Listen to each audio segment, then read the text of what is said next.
Assalamualaikum warahmatullahi wabarakatuh. Saya Muhammad Yusman, jurusan Agribisnis Fakultas Pertanian Universitas Haloleo.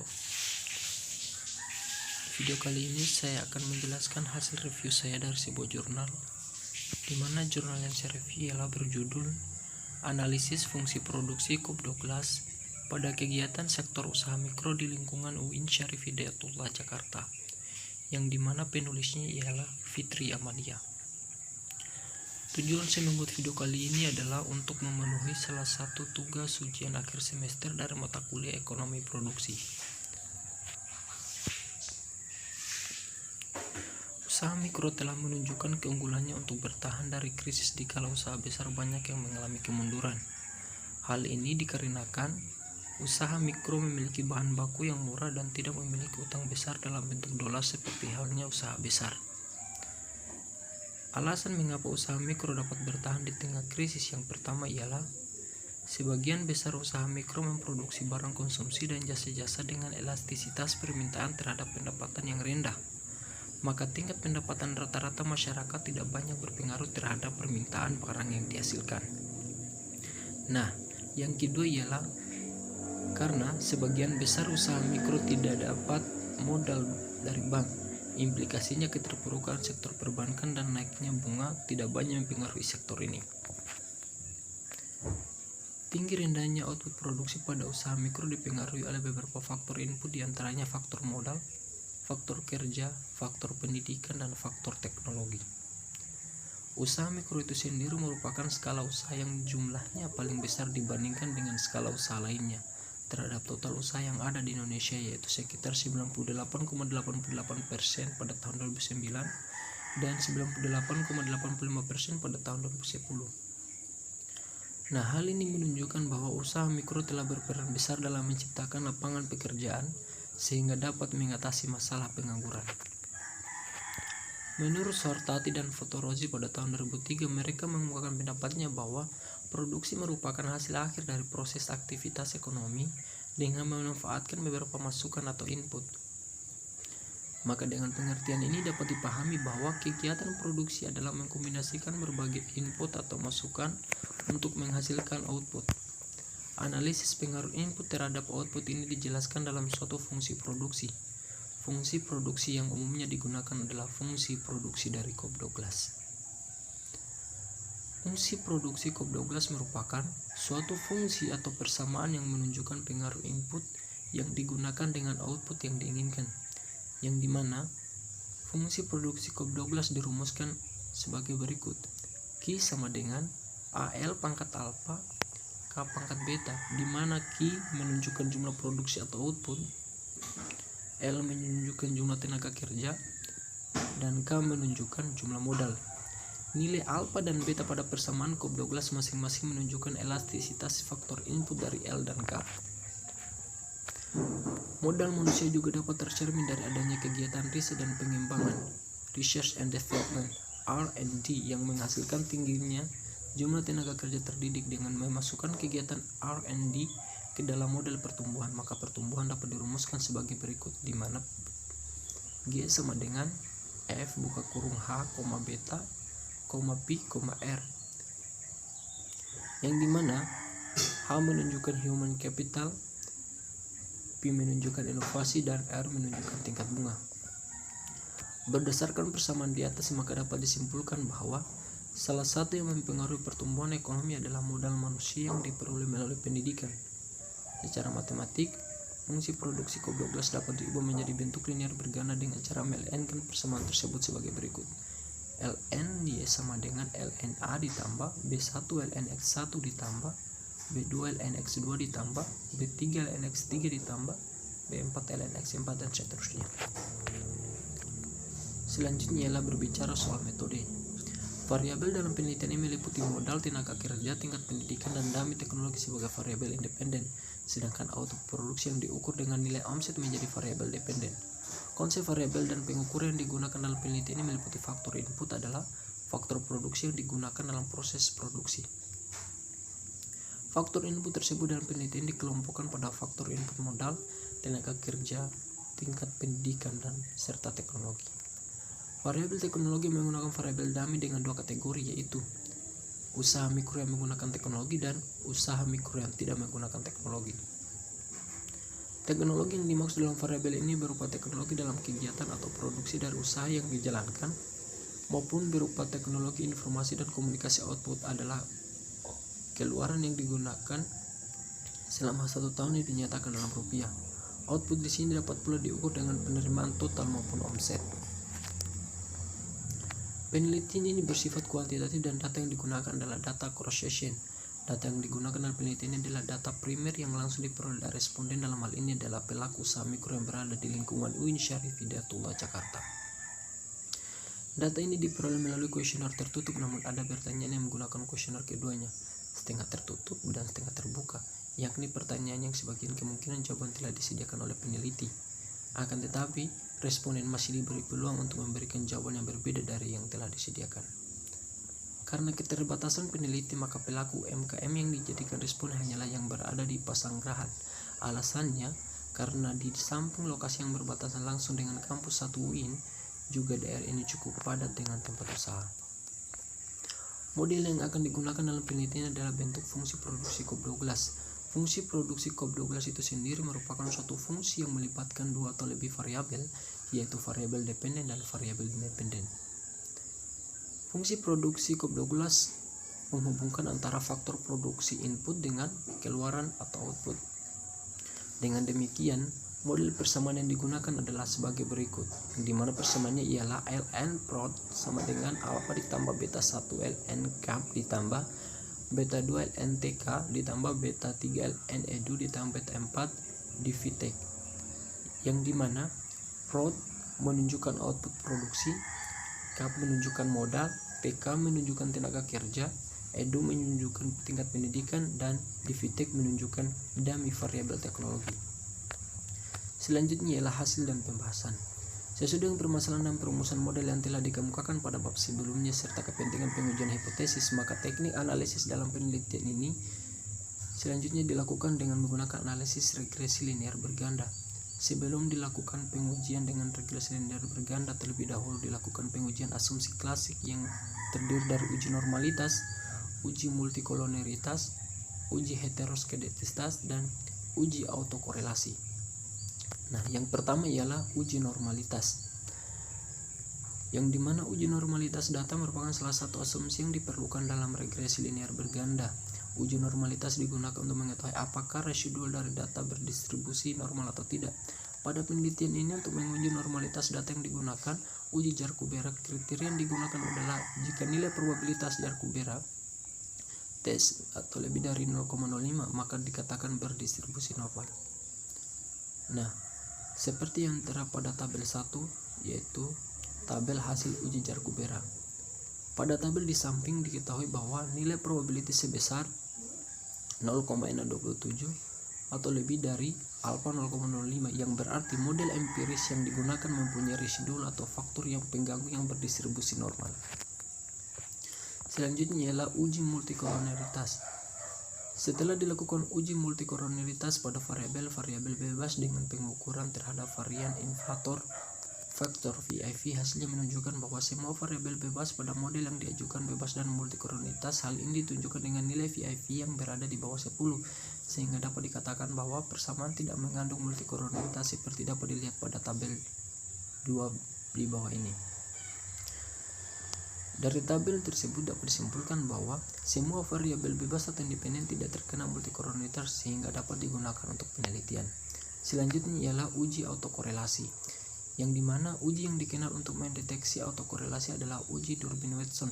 Adapun untuk melihat ada tidaknya gejala autokorelasi dalam hasil regresi, kita dapat melihat nilai pada tabel statistik Durbin-Watson.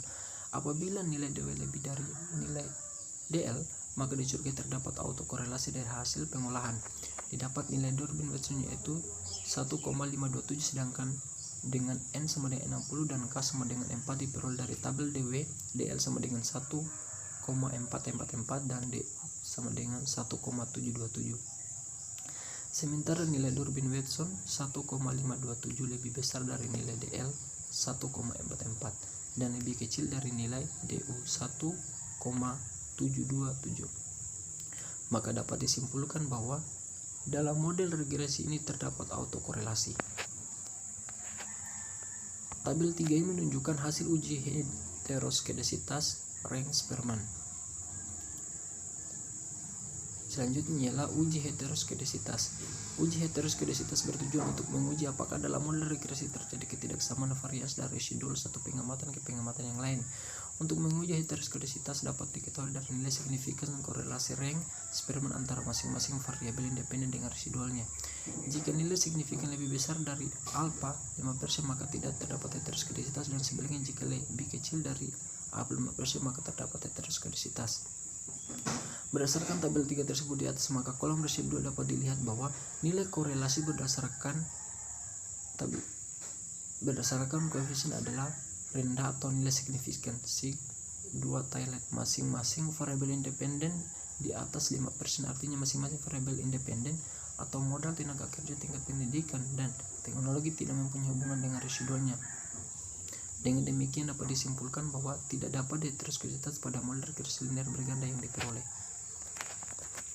Selanjutnya ialah uji hipotesis. Pengujian hipotesis dalam penelitian ini menggunakan regresi linear berganda. Analisis ini dimaksudkan untuk mengetahui pengaruh variabel-variabel bebas terhadap variabel terikat yang dipengaruhi baik secara parsial maupun simultan. Selanjutnya ialah uji T. Uji statistik T menunjukkan seberapa jauh pengaruh satu variabel independen secara individu dalam menjelaskan variabel-variabel independen. Untuk mengetahui uji T dengan cara melihat nilai probabilitas dan derajat kepercayaan ditentukan dalam penelitian atau melihat nilai tabel dengan T hitungnya. Jika T probabilitas kurang dari derajat kepercayaan yang ditentukan dan jika nilai T hitung lebih dari T tabel, maka suatu variabel independen secara individual mempengaruhi variabel dependennya. Hasil uji hipotesis faktor-faktor input yang mempengaruhi output produksi dapat dilihat pada tabel 4 berikut. Baik, selanjutnya ialah uji T pengaruh modal terhadap output produksi. Dari hasil pengolahan data uji T pengaruh variabel bebas modal terhadap variabel terikat output produksi diperoleh nilai koefisien regresi beta 1 0,0227, nilai T hitung 2,278 dan nilai signifikan 0,027. Ternyata nilai koefisien regresi variabel modal adalah positif atau 0,227 dan nilai signifikan 0,027 atau kurang dari 0,05, berarti berada pada daerah penolakan H0 dan diterima H1. Dengan demikian dapat disimpulkan bahwa modal berpengaruh positif secara signifikan terhadap output produksi dengan tingkat kepercayaan 95%. Uji T pengaruh tenaga kerja terhadap output produksi. Dari hasil pengolahan data uji T terhadap variabel bebas tenaga kerja terhadap variabel terikat output produksi diperoleh nilai koefisien regresi B2 1,088, nilai hitung 3,473 dan nilai signifikan 0,001. Ternyata nilai koefisien regresi variabel tenaga kerja adalah positif atau senilai 1,088 dan nilai signifikan 0,001 atau kurang dari 0,05, berarti berada pada daerah penolakan H0 atau diterima H1. Dengan demikian dapat disimpulkan bahwa tenaga kerja berpengaruh positif secara signifikan terhadap output produksi dengan tingkat kepercayaan 95%. Selanjutnya ialah uji T pengaruh tingkat pendidikan terhadap output produksi. Dari hasil pengolahan data uji T pengaruh variabel bebas tingkat pendidikan terhadap variabel terikat output produksi diperoleh nilai koefisien regresi B3 0,131, nilai T hitung 0,359 dan nilai signifikan 0,721. Ternyata nilai koefisien regresi variabel tingkat pendidikan adalah positif dan nilai signifikan 0,721 atau lebih dari 0,05, berarti berada pada daerah penerimaan H0. Dengan demikian dapat disimpulkan bahwa tingkat pendidikan tingkat berpengaruh secara signifikan terdapat output produksi dengan tingkat kepercayaan 95%. Selanjutnya ialah uji T pengaruh dummy teknologi terhadap output produksi. Dari hasil pengolahan data uji T pengaruh variabel bebas dummy teknologi tersebut variabel terikat output produksi diperoleh nilai koefisien regresi B4 0,802, nilai hitung 2,388 dan nilai signifikan 0,020. Ternyata nilai koefisien regresi variabel dummy teknologi adalah positif atau senilai 0,802 dan nilai signifikan 0,020 atau kurang dari 0,05, berarti berada pada daerah penolakan H0 atau diterima H1. Dengan demikian dapat disimpulkan bahwa teknologi berpengaruh positif secara signifikan terhadap output produksi dengan tingkat kepercayaan 95%. Selanjutnya ialah uji F Dalam konteks penelitian ini, pengujian secara serentak ingin melihat apakah variabel modal tenaga kerja, tingkat pendidikan, dan teknologi berpengaruh terhadap output produksi atau tidak. Tabel 5 menunjukkan bahwa nilai F hitung sebesar 11,796 dengan probabilitas signifikan F sebesar 0,000 karena nilai signifikan kurang dari 0,05 yang berarti bahwa variabel independen modal tenaga kerja, tingkat pendidikan, dan teknologi secara simultan berpengaruh signifikan terhadap tingkat output produksi usaha mikro di lingkungan UIN Jakarta. Koefisien determinasi dilakukan untuk mengukur seberapa besar variasi dari variabel terikat dan dijelaskan oleh variabel bebas. Berikut merupakan untuk lebih jelasnya dapat kita perhatikan pada tabel 5, yaitu hasil uji F ANOVA. Selanjutnya analisis fungsi produksi COP12. Berdasarkan hasil pengujian hipotesis di atas, maka diperoleh model fungsi produksi COP12 sebagai berikut. Ln per sama dengan 10.750 ditambah 0,227 ln cap ditambah 1,088 ln tk ditambah 0131 ln edu ditambah 0,802 detek. Interpretasi dari persamaan fungsi produksi COP12 di atas adalah sebagai berikut. Apabila variabel independen, maka output produksi akan bertambah 10,750. Yang kedua ialah besarnya koefisien regresi variabel model sebesar 0,227. Artinya apabila jumlah model naik 1%, maka jumlah output produksi akan naik sebesar 0,227% dengan asumsi variabel-variabel lain bersifat konstan. Yang selanjutnya ialah besarnya koefisien regresi variabel tenaga kerja sebesar 1,088. Artinya apabila jumlah tenaga kerja naik 1%, maka jumlah output pada produksi akan naik sebesar 1,088% dengan asumsi variabel-variabel lain bersifat konstan. Selanjutnya ialah besarnya koefisien regresi variabel tingkat pendidikan sebesar 0,131. Artinya apabila tingkat pendidikan dinaikkan satu tingkat, maka tidak akan menambah jumlah output produksi secara signifikan meskipun dengan asumsi variabel-variabel lain bersifat konstan. Selanjutnya ialah besarnya koefisien regresi dari variabel teknologi sebesar 0,802. Artinya apabila tingkat teknologi naik 1%, maka jumlah output produksi akan naik sebesar 0,82% dengan asumsi variabel-variabel lain bersifat konstan. Nah, kesimpulan berdasarkan hasil analisis dan pembahasan pada bab sebelumnya, maka dapat diambil beberapa kesimpulan, yaitu faktor-faktor yang berpengaruh positif dan signifikan terhadap output produksi adalah modal, tenaga kerja, dan teknologi. Faktor yang tidak berpengaruh secara signifikan terhadap output produksi adalah faktor tingkat pendidikan. Faktor yang memiliki pengaruh paling besar terhadap output produksi adalah faktor tenaga kerja. Maka disimpulkan bahwa hasil produksi pelaku usaha mikro di lingkungan UIN mengalami instruksi return to scale. Hal ini ditunjukkan dari nilai homogeneity degree 2,248 atau lebih dari 1. Dengan demikian outputnya dapat diperbesar lagi. Adapun nilai 2,248 adalah merupakan hasil penjumlahan dari nilai konstan dijumlah dengan B1 ditambah 2 ditambah 3 ditambah B4. Modal, tenaga kerja, tingkat pendidikan, dan teknologi secara simultan berpengaruh secara signifikan terhadap output produksi dengan nilai F hitung sama dengan 11.796 dengan nilai signifikan 0,000 atau kurang dari 0,05. Koefisien determinasi sebesar 0,423 atau 42,3%. Bagi pelaku usaha diharapkan dapat meningkatkan kualitas output produksinya, menyikapi regularisasi dan adanya perubahan itu sendiri. Para pelaku usaha mikro perlu mengadakan terobosan melalui inovasi-inovasi maupun pemasaran yang berbasis pada pemanfaatan teknologi, informasi, dan komunikasi agar biaya produksi menjadi lebih efisien. Baik, itulah hasil penjelasan saya dari